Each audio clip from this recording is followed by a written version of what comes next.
Hey everybody, welcome to my new channel, Denise Siegel Creativity. I was going to call it Creativity Connected. I was going to call it Mystical Creative. I had a lot of different names, but unfortunately, I couldn't get them for YouTube. There's a lot of people making YouTube videos now, so it's just Denise Siegel Creativity. Um, I have. I'm gonna kind of deal with painting first on the channel. There are going to be other things I'm going to do. Probably at one point, I might teach you guys how to do 1-minute songs. I'll probably teach you a lot of different fun and different things, creative. We'll talk about creativity in many forms. Painting, because I am a painter and I do a lot of painting all the time, will be a big staple of this channel. So, a writer. Um, I'm going to talk about a couple different concepts here for painting first before we begin. And a lot of people feel like they can't paint or they can't draw or whatever. But the reality is it's just a skill like anything else. You just have to be interested and you just have to throw yourself into it and try it. You're going to make a lot of crappy paintings. You're going to get frustrated. But that's how you learn. And it's a process. So the beautiful thing about any kind of art form is it is process oriented. It is about learning and moving forward and trying new things. And even like I've been painting since I was 14 years old, and I'm going to be 60. Sorry, I'm thinking I'm old. I'm going to be 58, I think. I'm going to be 58 in February. And so I've been painting for over 40 years. And, I constantly learn and try new things. I add in new types of mediums. I experiment with totally different styles just for fun to expand myself. I mean, I painted in very realistic ways. I've painted in hyper-realism and very abstract. I sort of found happy medium between both. I like just the sort of joy of doing it. And I feel like I can look at any painting, kind of deconstruct it, and at this point, figure out how it was made.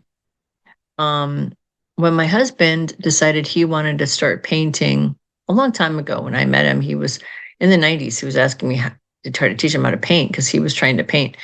And I really couldn't teach him because I'd been painting for so long at that point, and it was so unconscious and kind of like a process. It was sort of a very right brain process. But he took up painting again. He started in earnest, really trying to paint in around when we first moved here, because I was like, you need a hobby, because he's like a musician and he's constantly stressing out. He's kind of anxious. So I'm like, this is a really good meditative thing. It's like meditating. He can't sit still to meditate, and he likes to get things done. So I'm like, you should paint. And so he started painting. And at first, he had a hard time with it, like anything else when you start out. And I went to classes with him because he wanted to take classes from this woman. And I thought, well, okay, moral support. And I went with him. And by watching him learn how to paint and sort of painting in that kind of vein alongside him, trying to kind of, just be there with him through the process for this first few years, I really started realizing how he was learning to break things down and how he was learning how to paint. Stuff that when I was younger was something that, I learned so young and kind of just knew intuitively. So I couldn't really teach it, but now after watching this and going through the process of breaking it down and thinking about it from that perspective and listening to him to talk obsessively now about painting and different painters and different techniques and different classes and different mentors he's had, it's a lot easier because he's talking about it in that way. And like I said, I just sort of did it. So one of the things I want to talk about is there's two different kind of approaches in art. Art really can be anything. And I want to just make that point because art can be anything. And there are really amazing folk artists, whatever that is supposed to mean, but people that are not trained, who just pick up paint, they just start making stuff and it turns out cool and people like it. And then there are people who really want to paint in a particular style, which is totally great. And there are people who just want to, just experiment or be more abstract.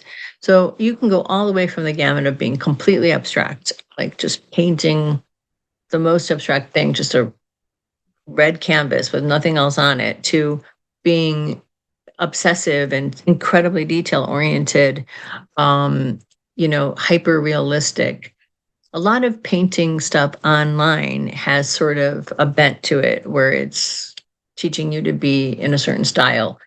And there's rules and ways of doing it. I'm not going to do that because I believe and I love all painting. I love all art making, and I think all painting has its value. And maybe this is why I constantly try new things, is that I just think it's all pretty amazing and beautiful in different ways.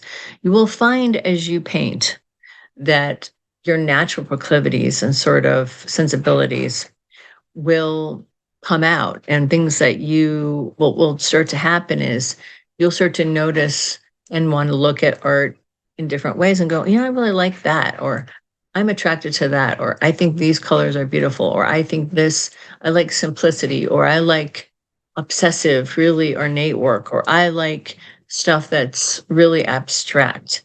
You'll start to kind of also feel like what you like to physically do and what your process kind of is best suited for too.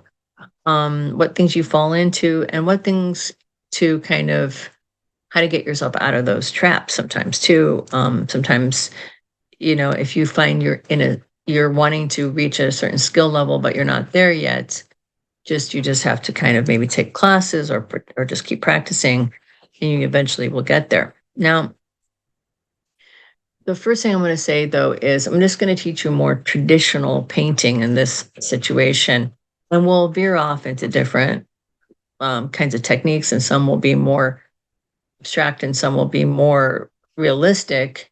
I just kind of am almost finished with a painting I'm making for a niece of mine who just got married, and it's based off her wedding photo, and it's sort of a painterly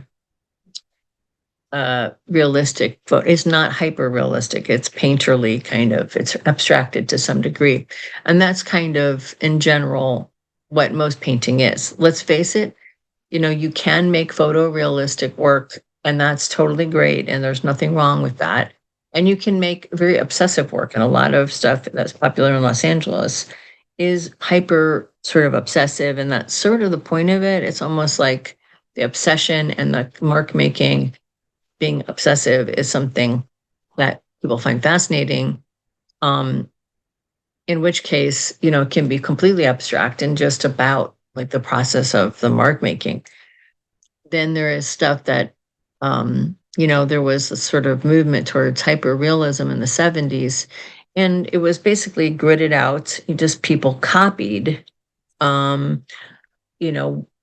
the photograph that they were utilizing. They would take a photograph, grid it out, and grid out the photo, grid out the painting, the canvas, the surface, and they would just basically copy it. And this is what I want to say about that is usually what people think of as, traditionally, oh, well, I can't paint or I can't draw, I make stick figures, but you don't have to be able to draw to be a painter. And you certainly don't have to be a realistic. You can be an amazing abstract painter and not necessarily be the best drawer. But if you really want to learn how to draw, there's when I was going to Cal Arts, this book came out called Drawing on the Right Side of the Brain. Came out really in the mid 80s, maybe the first or second year I was at Cal Arts. I had already knew how to draw by this point. So the fact that I got it from three different people was kind of weird. I never really read it. These were people that just bought it because they thought I was an artist and it was popular, and they didn't really know anything about my process or anything. But basically, the technique from skimming it and kind of reading it, because I got it 3 times, it was basically that it came from forgery and people who did forging of signatures and their technique, where they would turn an image upside down. So they would turn uh, the forge, the signature, and they would just try to copy the exact form of the letters instead of, so that broke up the ability for the left brain. So it kind of being upside down made it harder to rationalize and sort of assume things and just have you kind of do it. And that is one of the things that people do when they think, like children, when they think, well, I want to make a picture of my family, and they draw, what their ideas are. They don't look at what they draw. Well, this person has a round head, so they draw a circle, and this person has a neck, so they draw like a line and a body and these stick arms and all that.